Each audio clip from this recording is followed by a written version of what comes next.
자, 지난 시간에 테러와 국제범죄가 나왔는데 우리가 테러를 이제 우리 교재에서는 이렇게 테러가 또 좀 문제가 되는데 테러를 테러와 테러리즘 여기와 여기에 관련된 용어가 또 이제 막 충돌을 합니다.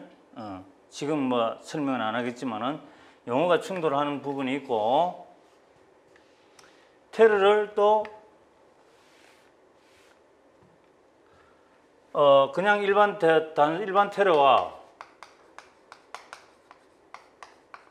그 다음에 사이버 테러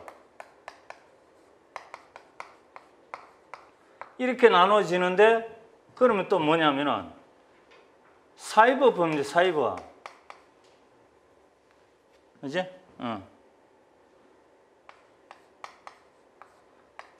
테러와 범죄 여기서는 또 뭐냐면은 사이버 테러 다음에 사이버 범죄 일반 범죄 또 이렇게 나누세요. 그러니까 이 사이버가 여기도 들어가고 여기도 들어가죠. 이런 식으로 되는 거야. 테러에서도 사이버 그냥 일반 테러가 있고 또 사이버 테러가 있고 그다음에 범죄에서도 이 사이버 테러를 또 다룬다. 그다음에 일반 범죄가 있고 그죠? 그렇게 이런 식으로 여러분들이 또 생각을 할 수 있으니까 이것도 나중에 이제 우리가 수업을 하면서 하나씩 구분을 해 봅시다. 이제 테러에서 보면은 주로 테러리즘 이 테러리즘이 테러나 테러리즘 양쪽 다 써도 됩니다. 그냥 아직까지 누가 우리 학자들끼리 정의해가지고 싸움해가지고 이긴 사람 없어. 아직도 비기고 있어요. 그러니까 다 써도 돼. 테러리즘 종류 우리가 종류도 배울 것이고 그 다음에 테러리즘에서 나올 수 있는 증후군 같은 것도 배우게 되고 그 다음에 국제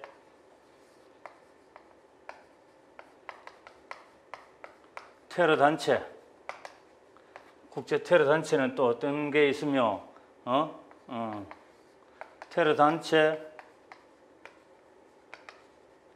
지정은 누가 하며 테러 단체 지정은 누가 할 것 같아요? 국제적으로 요거는 테러 단체야, 불량 국가야, 테러 집단이야 이런 거. 이제 바로 이걸 미 국무부선 이런 거 이런 것도 나중에 이제 우리가 수업 시간에 하게 됩니다.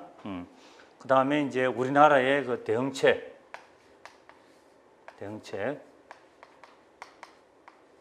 이런 것들을 우리가 테러 분야에서 공부를 하게 됩니다.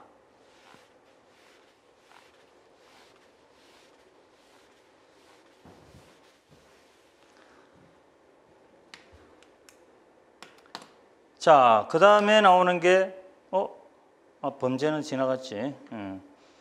나오는 게 뭡니까? 사이버전이죠. 이 사이버전도 나중에 이제 우리가 진짜 본 수업에 들어가게 되면은 고민하겠지만은 자, 이게 사이버전인지 사이버 테러인지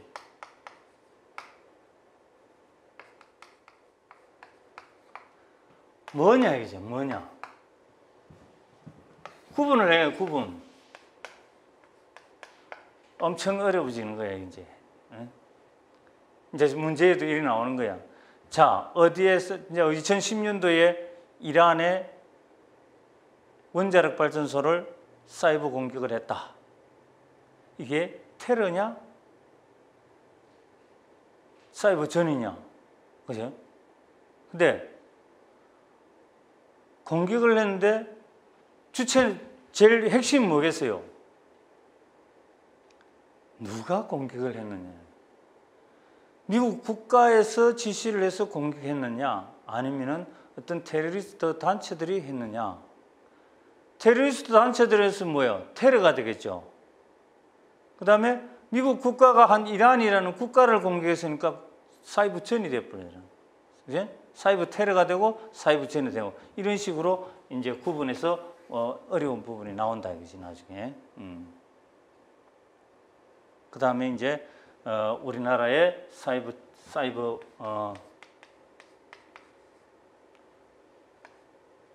테러 대응 이 부분에서 우리가 공부를 하게 될 겁니다. 그 다음에 부분이 나오는 게 9장에서는 경제산업정보활동. 경제산업정보활동에는 이게는 저것도 이제 교재마다 좀 차이가 많이 나와요. 어떤 데는 경제정보라 그러고 어떤 데는 또 산업정보라 그래. 그런데 엄연히 산업정보와 경제정보는 구분이 되는데도 불구하고 산업정보라는 이름으로 전체적으로 설명해 놓은 서적들도 있어요. 그런데 우리가 분명한 것은 경제정보와 산업정보를 사실은 구분해서 써야 돼요. 왜냐하면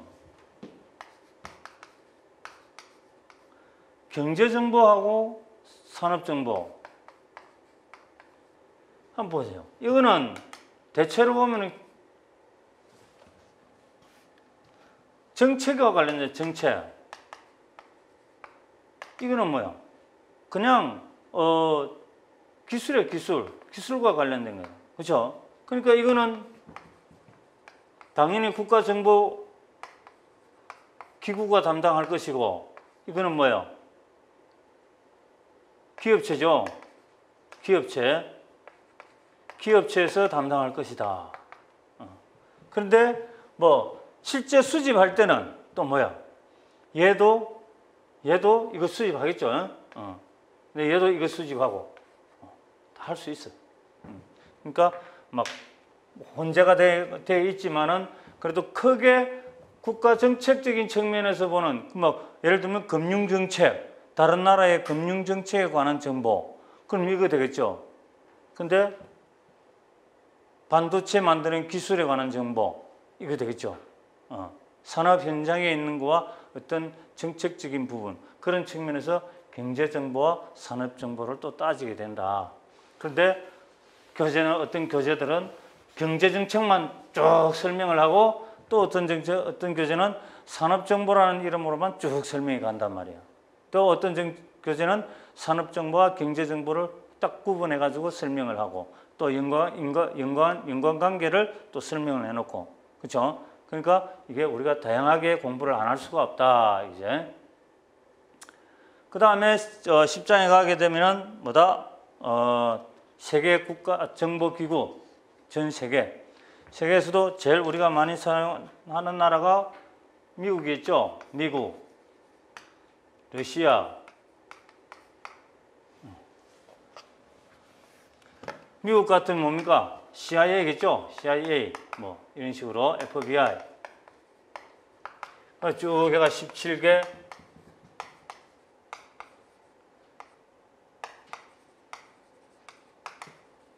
17개 정보 공동체에 대해서 배운다. 그 다음에 이제 러시아는 뭐야? KGB가 사라졌죠. KGB가 사라지고 새로운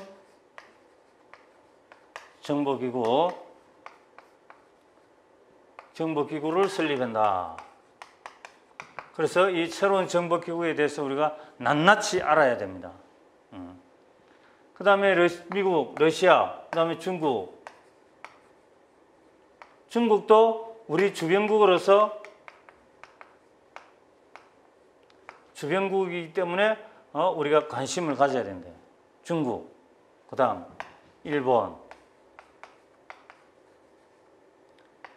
일본은 솔직히 정보기구들이 좀 불투명해. 무슨 말이냐면은 자기가 하는 일이 명확하게 드러나지 않고 있어요. 똑 보면 또 진짜 일본 같아. 이게 해외 정보하는지 국내 정보하는지 구분이 잘 안 돼. 이제 경찰 같은 경우는 국내 정보하는 게 확실한데, 뭐 내각정보조직이라는 같은 경우는, 내각정보조사실 같은 경우는 자기는 정보 수집 안 하고 남이 해외 정보 수집해온 것만 끌어다가 조립해갖고 보고하는 이런 형태를 한단 말이에요. 그러니까 이것이 어떻게 해외 정보라고 해야 되는지 안 해야 되는지 아주 애매한 놈들이에요. 이게는. 그 다음에 일본, 그 다음에 독일, 독일은 통일 전후에 있고, 그 다음에 프랑스, 그 다음에 다 했죠. 이제 이스라엘,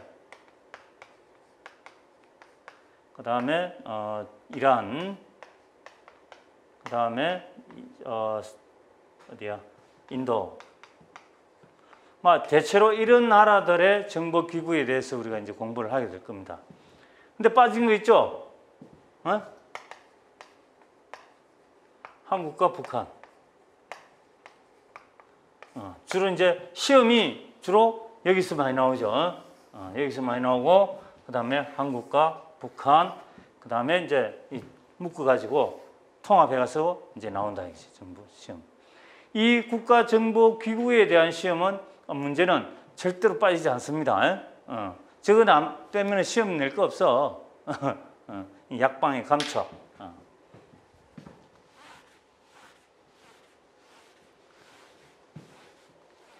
자, 이렇게 하고 나니까 정보기구도 이제 다 봤어. 다 보고 나니까 전 세계가 어떻게 됐습니까? WTO가 생기고, 그 다음에 세계는 인터넷으로 해서 하나로 묶어지고, 또 우리와 일본 간에는 지금 문제가 되고 있는, 문제가 사실 아닌데 문제가 자꾸 시키려고 하는 한일 정보 교류 협정이라는 게 있죠. 그게 뭐야?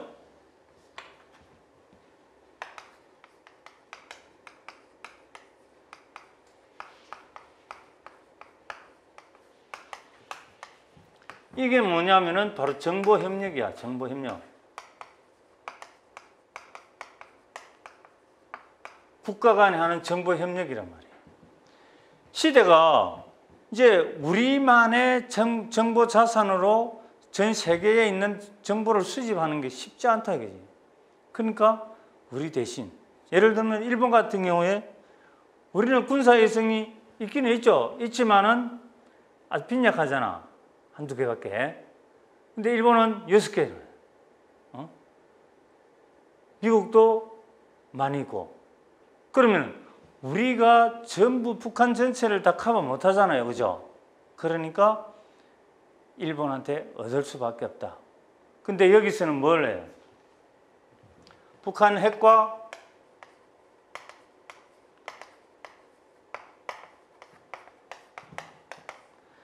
미사일에 관한 정보만 협약을 했죠.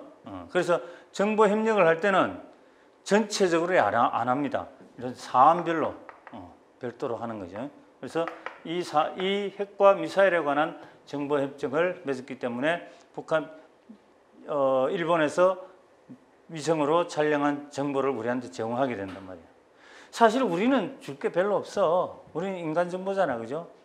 그리고 있어도 위성 정보 찾아도 사실 양이 너무 적다 이거지. 그러니까 결국은 뭐 미국, 한국, 일본 이 세 나라가 협력을 해야만이 제대로 북한에 대한 자료를 우리가 정보를 수집할 수가 있는 거예요. 근데 지금 경제 문제 갖고 이거 덜먹거리는 거는 말이 안 되는 거예요, 지금. 안보는 안 보여요. 어디까지나. 근데 자꾸 이 정치인들이 쓸데없는 짓들을 하고 있는데,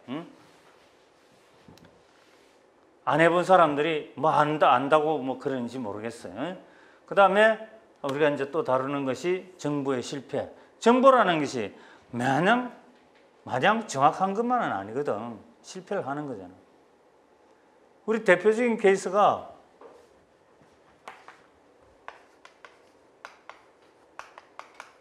우리나라 있죠.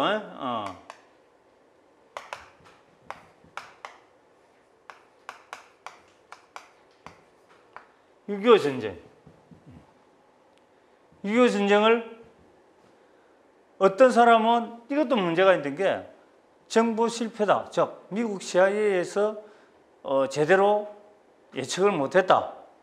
아니면은 예측을 했는데 알려주지 않았다. 막 이렇게 나와 있어요. 지금은 막 굉장히 학자들마다 의견이 많아요. 실제로 CIA 요원들이 있기는 있었는데 별로 관심을 안 가져서 그래. 왜 그러냐면은 우리 육군에서는 이미 북한군들의 움직임을 보고 이거 문제가 있다. 준비를 해야 된다라고 했는데도 불구하고 이 CIA 요원들 몇 명 안 되는 놈들이 옛날에 그때는 뭐야? 별로 열심히 안 했죠. 놀았죠. 딴짓 하다가 전쟁 터지고 나니까 지들은 사라지고 우리나라만 피바다가 된단 말이야. 그래서 이게 판단을 당시에 했느냐, 잘 했느냐, 안 했느냐 가지고 학자들끼리 싸움이 있지만은 그러나 근본적으로는 우리가 기습 남침을 당했다고 우리가 표현하잖아. 그죠? 이게 뭐냐면은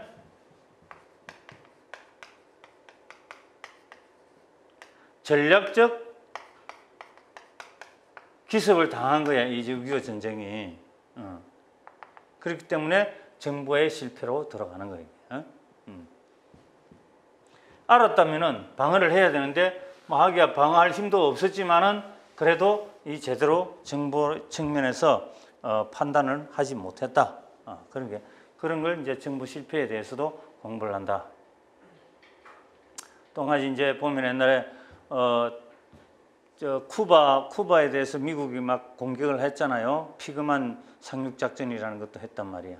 그때도 정부가 새 나간지 모르고 그냥 상륙 작전을 해가지고 다 몰살시켰죠. 거의 다 죽었지. 그런 식으로. 정부의 실패, 판단 잘못한 거. 자, 또 한 가지. 이라크 전쟁. 부시 대통령한테 정부 요원들이 뭐라 그랬어? 이라크는 대량 살살 무기를 갖고 있다고 그랬죠. 근데 실제로는 없었잖아. 그건 뭐야? 정부에서 분석을 잘못한 거잖아. 정부 그쪽에 있는 이라크 의회에 있는 의회 인원들이 후세인을 싫어하는 사람들이 후세인을 망가뜨리기 위해서 미국이 공격하도록 유도를 한 거예요. CIA에다가 거짓 정보를 줬단 말이에요. 그걸 제대로 확인도 안 해보고 CIA에서 저 이라크는 대량 살상 무기 WMD를 갖고 있으니까 우리가 선제 공격을 해야 된다라고 해서 선제 공격을 해버렸다. 근데 실제로는 나중에 전쟁이 끝나고 나서 확인해 보니까 없었다 이거지. 그러니까 정부 실패다라고 하는 거죠. 그 다음에 또 옛날에 1989년도에 이라크가 누구 했어요? 쿠웨이트 공격했죠? 기습 공격했잖아.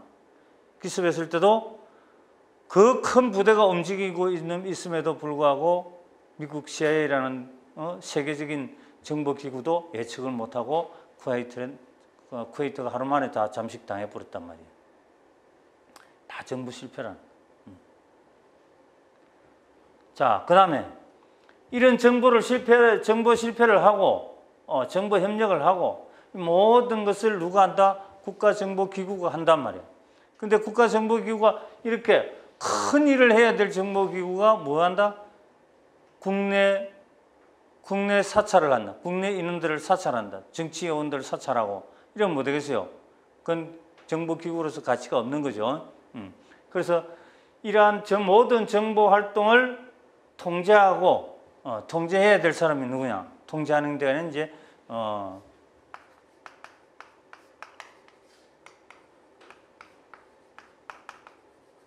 통제는 누가 한다?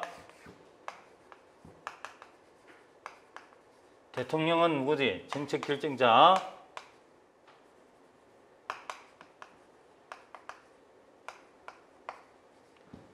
이 걸리가 왜 이러나? 한동안 놀아놓은 것 같다.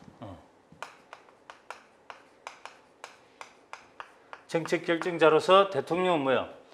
야, 정보기구 너 정보 국장 바꿔. 이렇게 인사명령 내버려놓은. 그죠? 아니면 국가정보원장 바꿔. 행정명령이죠. 행정명령. 명령으로서 인사명령, 행정명령으로서 또 개편. 야, 그 제1관을 없애. 이거만 놔도. 이런 식으로 할 수 있다. 대통령이. 통제하는 거죠. 그죠? 그 다음에 누가? 국회의원 누가 있어요? 상임위원회 있죠? 정보상임위원회가 있다. 상임위원회에서 그 정보원장 와서 브리핑 좀 하시오. 지금 사태에 대해서 좀 설명해 보시오. 자료 좀 제출하시오. 이렇게 할 수 있는, 통제한단 말이야. 응? 아니면은, 국회 뿌리 입법 해가지고 국가정보원 규모를 반으로 줄이 뿌리자. 법으로. 이렇게 하는 거야. 입법 활동, 입법. 입법으로 통제하는, 입법으로. 그러니까 행정은 뭐야? 행정명령. 행정명령으로 통제하고 입법은 국회는 입법을 통해서 한다. 그 다음에 언론. 그 다음에 국민. 이는 이제 여론 형성이죠. 그래서 통제를 한다. 이런 식으로 국가정보를 통제하고 통제함과 동시에 뭐냐? 또 그럼 나아갈 바는 뭐냐? 어떻게 새롭게 탄생할 수 있도록 해줄 것이냐 하는 게 바로 이제 혁신이 되겠죠.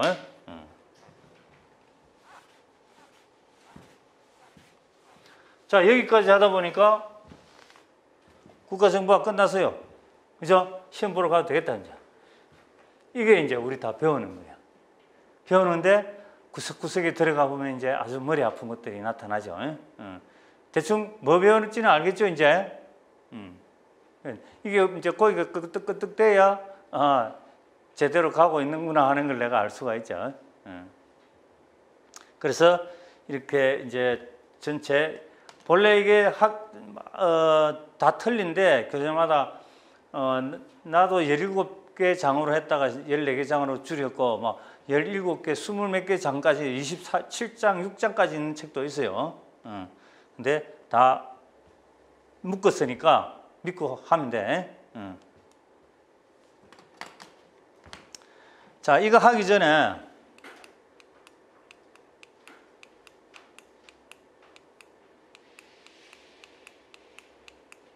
정보가 뭔지 한번 살짝 보고 갑시다.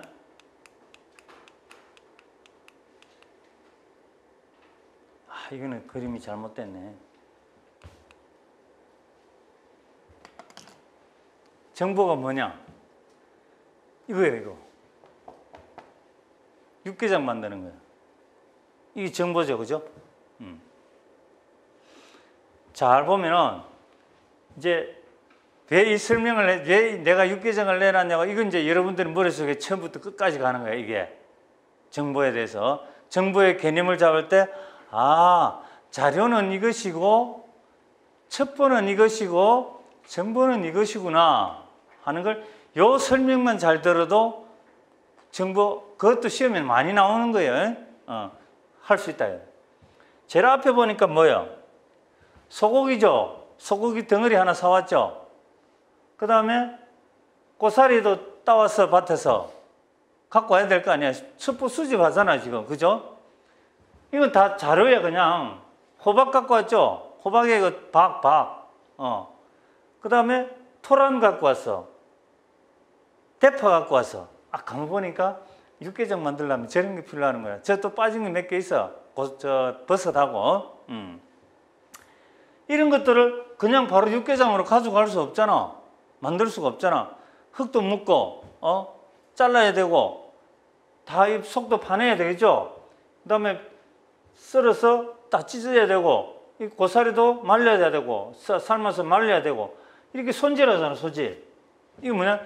자료를 뭘 하려고? 목적이 있는 목적. 목적이 뭐냐, 이거야?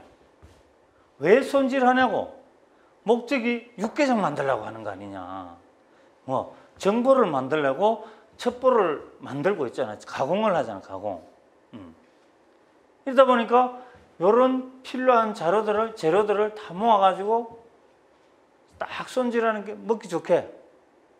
이 바로 못 넘어가니까, 이게 손질하는 게 바로 육개장을 만들 목적. 지금 잘 들어야 돼. 목적이라는 말을 내가 지금 계속 강조하고 있어요. 첩보라는 자체가 어떤 목적을 가지고 가공을 하기 때문에 그런 거야. 어떤 목적? 이 1차 가공이죠, 1차. 그죠? 이 2차고, 2차가 되니까 정보가 되잖아. 그래서 이것들을 잘 묶었는데 이것만 갖고 되느냐? 싱거워서 못 먹겠죠? 그러니까 양념을 하잖아, 양념. 양념은 뭐냐? 과거 자료들. 이론이나 그 다음에 과거 자료나 이것들을 같이 묶어가지고 뭐다? 맛있게 만드는 거지. 그래서 육개장이라는 산출물을 만들어낸단 말이야. 그러니까 그냥 못 먹으니까 육개장을 만들 목적으로 재료를 가공해가지고 다시 요리하니까 육개장이 되잖아. 이 조리라는 것은 분석, 종합, 평가, 분석, 종합, 해석 이런 단계를 거친단 말이야. 나중에 이제 다 나오겠죠. 이게 바로 정보다. 그래서 이 정보는 목적에 따라 가지고 정치 정보, 경제 정보, 그 다음에 군사 정보, 사회 정보, 과학 기술 정보,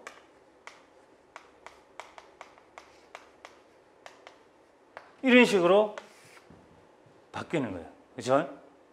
그러니까 자, 정치 정보를 만들겠다면 정치에 관련된 자료들 갖다 잔뜩 모아야 되겠죠? 그걸 또 가공해가지고 하나의 스토리로 만들어줘야 됩니다. 그 다음에 내 경제 정보 하면은 저기서 최초의 자료를 넣을 때 경제에 관한 자료를 넣어야 되겠죠? 그 다음에 가공해서 또 이 정보를 만들어낸다. 군사 정보, 사회 정보, 과학 정보. 보니까 이게 다 체계가 있구나. 정보라는 게. 어떤 재료를 넣느냐에 따라 가지고 산출물도 종류가 달라지는구나. 이렇게 해서 여러분들이 정보가 만들어지는 내용, 어떻게 해서 정보가 된다. 그냥 단순히 자료만 갖고 왔다고 정보가 되는 게 아니다. 그런데 한 가지, 과일을 한번 생각해 보죠. 과일. 수박. 뭐라 그러나 우리 썰어가지고 위에 해먹는 게 뭐죠? 화채? 화채를 해먹을 때는 좀 다르지만은 이 그냥 뭐죠? 그냥 먹잖아요. 그치? 그냥 먹어도 되잖아. 이거는 이 과정 필요 없잖아. 이 양념이고 뭐 손질이고 조리고 필요 없잖아. 이건 뭐야?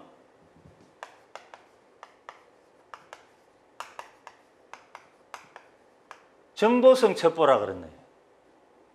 그냥 가로 수집한 걸 그대로 바로 쓸 수 있는 거.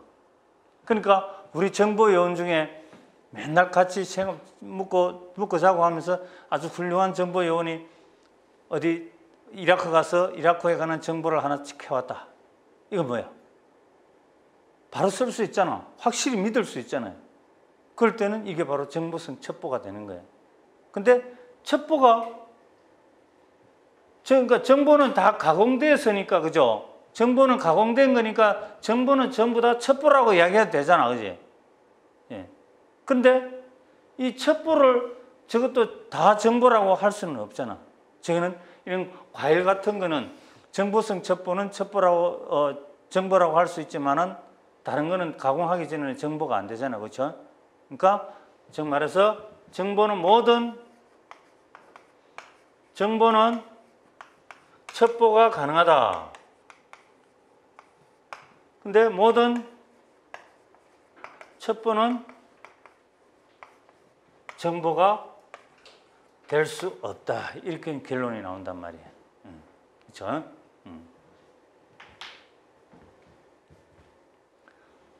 내가 이 육개장 만든다고 컴퓨터로 만든다고 애 많이 썼어요. 그렇죠? 보이죠?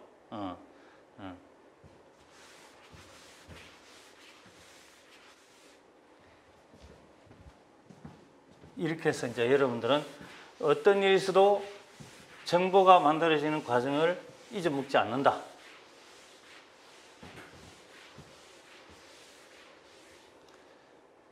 내가 왜 이 말을 했는지를 이제 확인하러 가야지.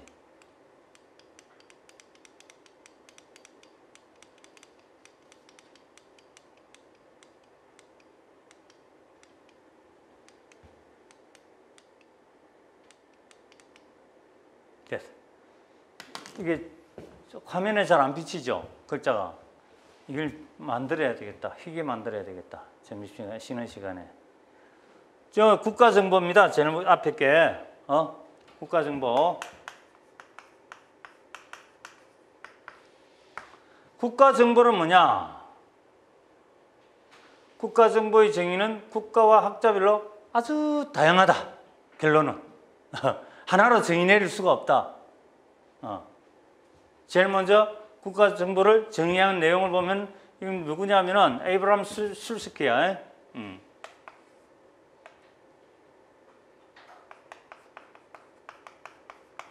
술스키는 뭐냐면은 이것도 아셔야 돼, 여러분들. 누가 무슨 어떻게 정의를 했다는 거 알아야 돼. 근데 술새끼는 뭐냐면 핵심을 찾아야 돼. 안보 이익 정진이나 안보 이익 정진.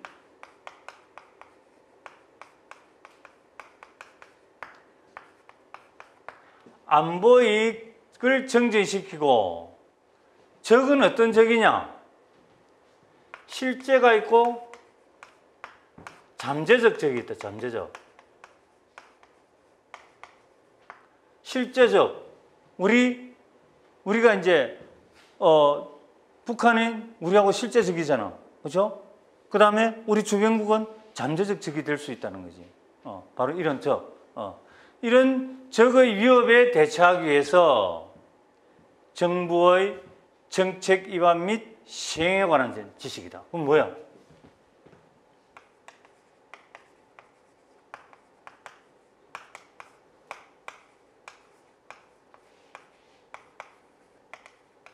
결론은 지식이다. 지식.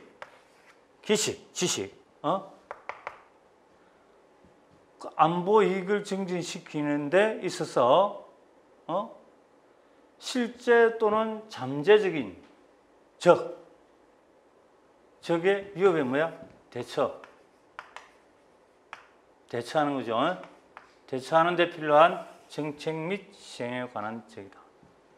이런 식으로 핵심 용어를 알아야만이 이 기억이 됩니다. 이 그냥 다 외울 수가 없어요. 그래서 이 핵심 용어들을 아셔야 된다. 그 다음에 누구야? 리첼선 씨 이 학자의 이야기도 참 많이 나와요. 그리고 이 리첼선 씨는 영어 사용이 뭐냐면은 이 미 합동참모본부하고 영어 정의가 거의 같이 나와, 이거는. 그래서 좀 길어요, 이거는. 정보란 외국 국가, 적 또는 잠재적 세력이 나오죠. 외국 국가, 적 또는 잠재적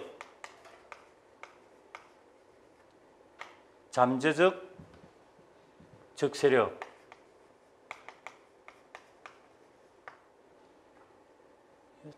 그 다음에 또 나오는 게 실제 또는 잠재적 작전 지역.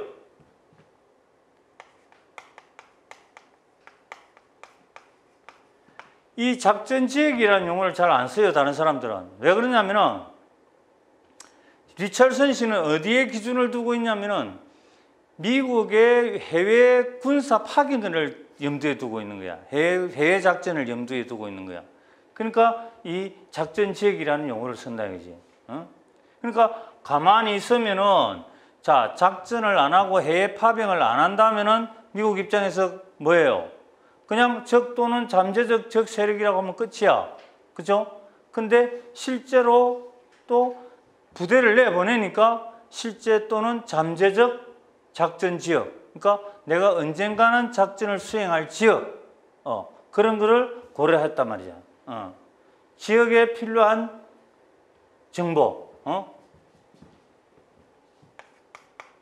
가용한 정보를 찾는 거야. 가용 정보를 이야기한대. 근데 첩보지. 가용한 첩보를 어떻게 한다? 수집. 아까 수집했죠? 수집한다. 수집해서 뭐 한다? 처리한다. 요리한다, 이제. 가공하자, 가공. 처리. 그 다음에 종합. 갖다 묶어줘야 되겠죠? 각 정보를 종합. 그 다음에 평가. 이 순서는 좀 안 맞아요. 이게 지금 평가, 분석. 그냥 요거는 정의이기 때문에 요 내용이 들어있다는 것만 생각하시면 돼. 해서 이 말이 다 들어가는 있잖아요. 이게 수집, 처리, 종합, 평가, 분석 들어가는 거는 이 리첼슨 씨밖에 없어요. 다른 사람은 이런 말 쓴 사람은 없어. 리첼슨 씨는 굳이 잠재적 적 세력이나 또 잠재적 실제 또는 잠재적 작전 지역, 그 다음에 여기에 관한 가용 정보를 수집, 처리, 종합, 평가, 분석해서 해석한다. 이렇게 리첼슨 씨만큼은 뭐냐면 꼭 군사 작전을 방불케 하는 용어로 정의를 해놨다. 이게 합참정의, 미합참정의하고 거의 유사해요. 이게.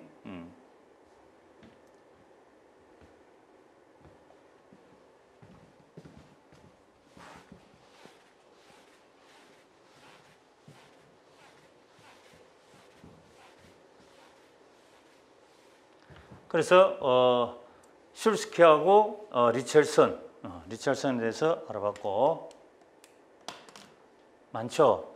여기 많이 있는데 아직도 몇 명은 내가 오지 마라 그래서 여러분들 머리 아프다고 참가 안 시켜놨어요. 안 있어요, 일단. 근데 다음은 뭐야? 유명하다. 이 로엔탈.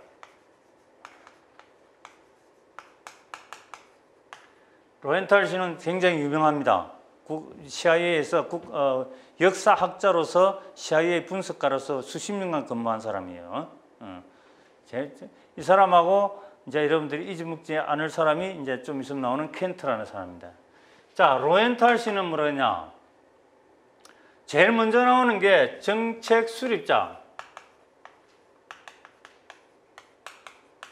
수립자의 요구가 나와요. 요구. 정보 요구 아까 봤었죠?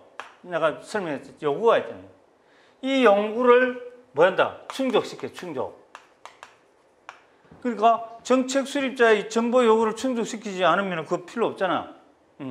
충족시키는 지식이야. 지식.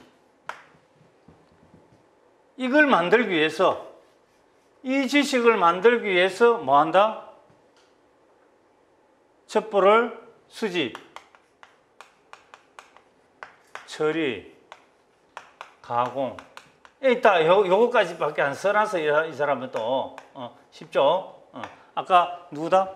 리첼슨은 쭉 다 썼잖아. 종합, 해석 뭐 이까지 나왔잖아. 이 정책 수립자 요구 이게 핵심이에요. 이 요구를 충족시키기 위해서 지식을 어떻게 한다? 수집, 처리, 가공한다. 이제. 그래서 정보는 아까 이제 나오죠. 내가 뭐 설명했다? 모든 정보는 첩보가 될 수 있지만은 모든 첩보는 정보가 될 수 없다는 말을 이 로엔탈 씨가 한 말이야. 정보는 첩보에 보다 광범위한 범주의 하위 집합이며 모든 정보는 첩보이지만 모든 첩보는 정보가 될 수 없다. 이게 이제 키 포인트. 그 이유는 우리가 또 이제 나중에 정보와 첩보를 분석할 때, 구분할 때 또 나온다. 그 다음에 옛날에는 몇 년 전에는 이 참 좋았어요. 이거 시험 문제 나와서 켄트는 뭐냐? 정보란 뭐야? 지식.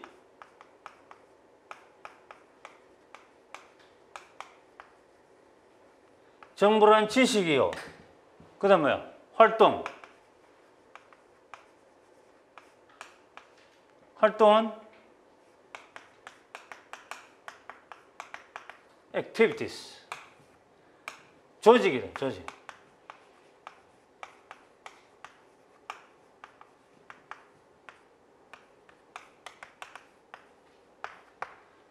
지식이요, 활동이요, 조직이요. 끝났다. 저게 문제에서 켄트가 분류한 정보로 볼 수 없는 것은 지식, 활동, 조직, 그럼 뭐 정찰 이렇게 놓고 이게 시험 문제였어 옛날에. 근데 지금은 그렇게 안 내죠. 그리고 지식, 정보를 지식, 활동, 조직이라고 한 사람은 누구냐? 이 켄트 답이야. 이 문제가 얼마나 재밌어, 그죠? 그렇게 나왔는데 요새는 그래 안 된다. 다 꽈놓고 이런 걸 묶어놓고 이건 누가 그랬냐 이런. 자, 구분이 이제 좀 가죠. 로엔탈 씨는 이게 좀 이제 핵심인 것 같고, 그다음에 켄트. 그다음에 여기 나오는 거는 요건 뭐 필요 없고, 그다음에 클라우제비츠는 뭐예요? 클라우제비츠는 그래도 군사 대가잖아요, 그죠? 군사 전쟁론에 전쟁론을 준 대가기 때문에 이 클라우제비츠가 한 말은 꼭 기억을 해야 돼.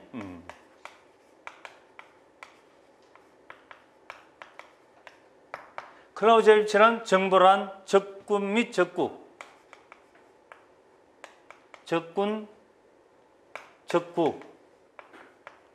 적국에 관한 총체적인 지식이다.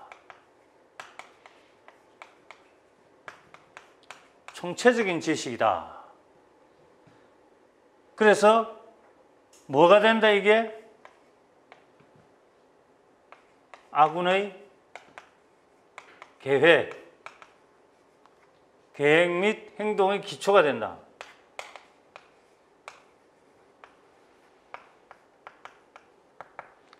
총체적 지식. 적군과 아군.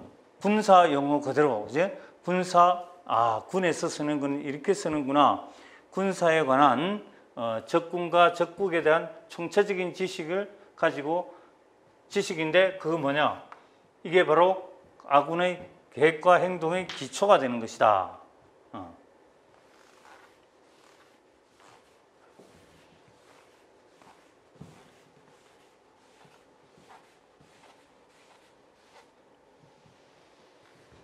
그래서 이런 것들은 이제 특히 우리 군과 관련된 거기 때문에 여러분들은 군무원이잖아요, 그죠? 그러니까 이런 건 꼭 기억을 하셔야 되겠다.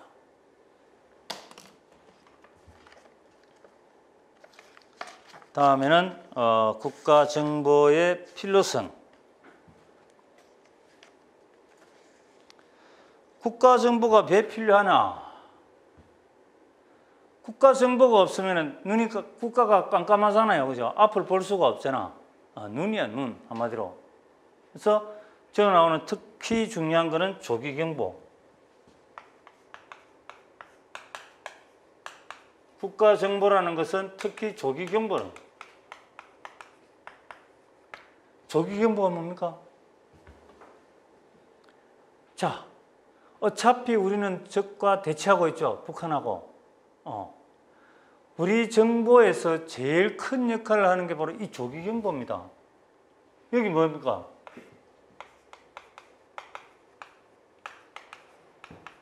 징후경보는 징후경보. 그죠? 정보를 하는 사람들. 이 징후경보를 위해서 온 벽에다가 북한의 활동에 대해서 다 적어놔서 온 벽에다가 지금 이제 컴퓨터로 나오지. 그래서 우리가 나중에 이제 베이지안 기법이라는 게 나오는데 요소마다 다 체크를 해. 지금 무슨 전방에서 어떤 활동을 했고 어떤 활동을 하고 있다는 걸 전부 체크해가지고 결정적인 행동이 나오는 그 부분이 나오면은 뭐다? 저건 24시간 아니 저건 72시간 내에 남침을 할 가능성이 있다라고 나오는 게 바로 그게 조기경보라는 거야. 또 다른 자료를 한 이틀 후에 또 조사를 해보니까 정보 수집을 해보니까 전방에 있는 모든 정보를 수집해서 묶어보니까 이 징후경보 목록이에요. 목록을 정리해보니까 48시간 이내에 공격할 준비를 하고 있다라는 걸 또 하나. 자, 이게 만약에 6.25 때 가능했더라면 엄청나게 우리가 하루 만에 밀리는 그런 일은 없었겠죠. 그죠? 걔들이 내려오기 직전에 공격할 수 있었다. 좀 있으니까 12시간 내에 그러니까 우리는 전부 다 배치했겠죠. 이런 식으로 국가 정보가 체계돼요. 그런데 전방에 우리는 이제 국가 정보학을 하잖아요. 또 이게 전방만이 문제가 아니고 북한 지도부 내에 우리 또 요원들이 있을 거 아니야, 그죠? 거기에 관한 정보를 수집하는 인간 정보가 있단 말이야. 그 보고를 받아보니까 이제 전방하고 거의 맞아 들어가는 거야. 그럴 때 또 조기 경보가 이제 울리는 거지. 하나의 군사적인 활동만이 아니라 정부 지도부의 내의 활동도 관측을 해보니까 징후 목록상 관측을 해보니까 아하, 진짜 전쟁을 하려고 하는구나 하는 걸 우리가 알게 된단 말이에요. 그게 바로 징후경보라는 거예요. 징후경보 및 조기경보. 그래서 국가정보가 필요한 거야. 그 다음에 이런 국가정보가 없으면 안보라든지 어떤 이익을, 국가 이익을 창출할 수가 없어요. 알아야 모르잖아. 이제 그래 주변 환경을 잘 판단해 주는 게 국가정보가 필요한 거지. 그 다음에 국제정세나 국가정책의 다양한 변화에도 대비한다. 정책이라든지 국가정세는 수시로, 국제정세는 수시로 바뀌잖아. 그러니까 그런 것들을 바뀌는 것을 빨리 알려줄수록 우리 정책도 제대로 수정할 수 있고 또 대응을 할 수 있다. 그래서 국가정보가 필요한 거고. 그래서 이제 미션 클립이라는 말이 나오는데, 뭐야? 이게 나오다가 말았어.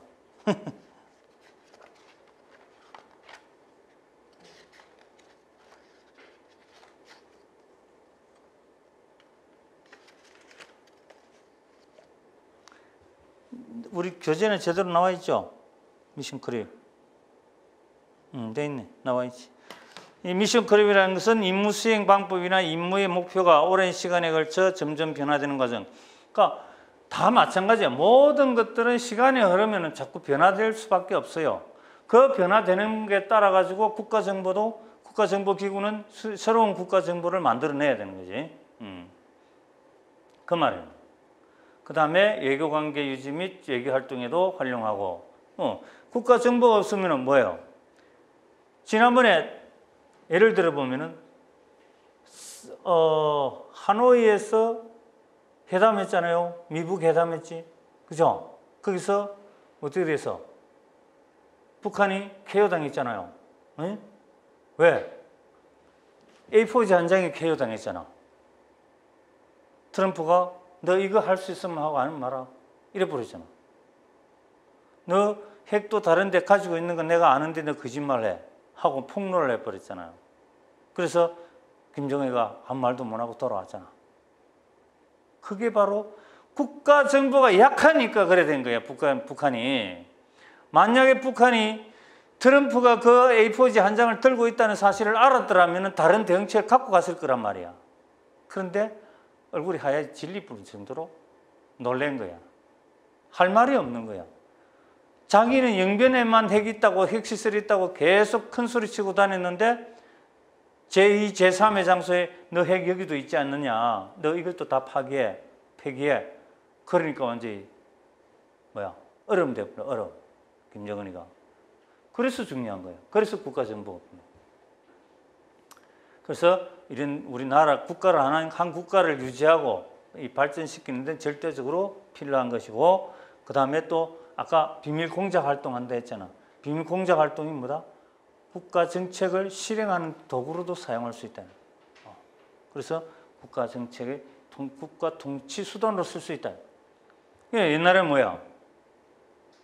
정보를 가지고 정보 부대가 아니면 정보 기구가 개인 사찰해가지고 정적을 제거했잖아, 그죠? 바로 그건 하나의 진짜 통치 수단을 써먹었다는 거예요. 아직도 전제주의 국가나 독재 국가들은 북한이 바로 그러잖아. 다 정보 부대잖아요. 정보 그 기구들이잖아, 그죠? 정찰국도 마찬가지고. 그래서 그만큼 정보가 중요하다. 근데 우리 군에서 정보하는 사람들은 잘 크지를 못해. 왜? 맨날 일만 하고 끝나. 그렇죠? 근데 군무원들은 다릅니다. 또 쉬었다가 또 합시다.